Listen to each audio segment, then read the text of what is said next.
Hello mga kalingap! Kamusta kayo? Ngayong araw ay pag-usapan natin ang tungkol sa ating mga paboritong Tres Marias na kakalipat lang sa bago nilang bahay. Oops, pero bago ang lahat, huwag kalimutang suportahan ang ama ng Kalingap, Kuya Val Santos Matubang, Ate Edna, Kalingap Rab at Jack Matubang, dahil sa kanila may Kalingap. Grabe mga Kalingap! Nakakatuwang makita na sa wakas ay may sarili na silang matatawag na tahanan.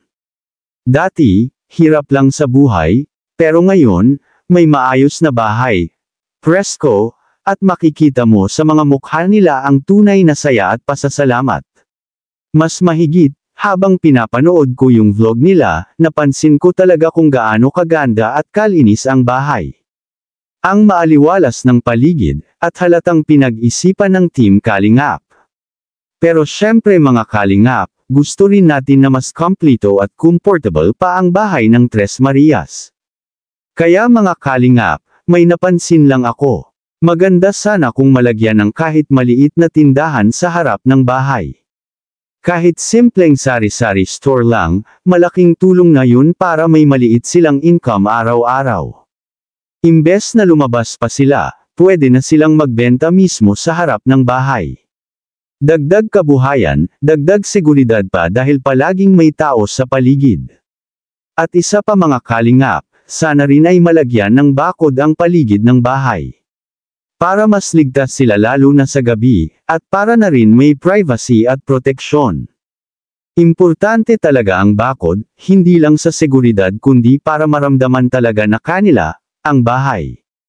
Pero kahit ganoon mga Kalingap, saludo pa rin ako sa Team Kalingap, kay Kalingap Rab, at sa lahat ng tumulong sa proyektong ito. Kasi makikita mo talaga yung puso sa pagtulong. Ang bawat bahay na naipapatayo, may kasamang pag-asa at panibagong simula para sa mga natutulungan.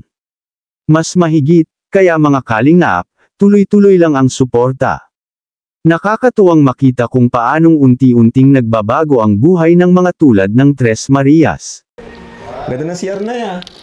Nay, tanongin ko lang na ya. So, anong pakiramdam na yung CR nyo ay nasa loob na ng bahay? Maganda po. Di na matawid. Di na po. Di ka natatakbo at nagmamadali kasi. Yun na, di ka na. Thank you po na ya. Thank you rin po, Kuya Rab. Ay, bibigyan ko ng allowance ng mga bata. Bigyan natin ng allowance. Chris, baka naman may crush ka lang doon, kaya ka masipag mag-aral. Wala? Wala pa? Ay, meron. Ay! Tumawa. May crush na ito. Naku, bawal pa yan. Bata pa. Pwede, crush lang, ano? Ito po na yun. Baon po ng mga bata po. Ayan. Thank you po, Kuya Rab. Laki ng baon, ano? Laki ng baon. Kanina, 5 piso. Kaya nga, elementary pa lang naman. Bagong bahay, bagong pag-asa, at bagong simula. Mas mahigit, congrats Tres Marias. Sana mas dumami pa ang biyaya at oportunidad para sa inyo. Maraming salamat sa panunood mga Kalingap. Huwag kalimutang mag-like, share, at subscribe. Kita-kits ulit sa susunod na video.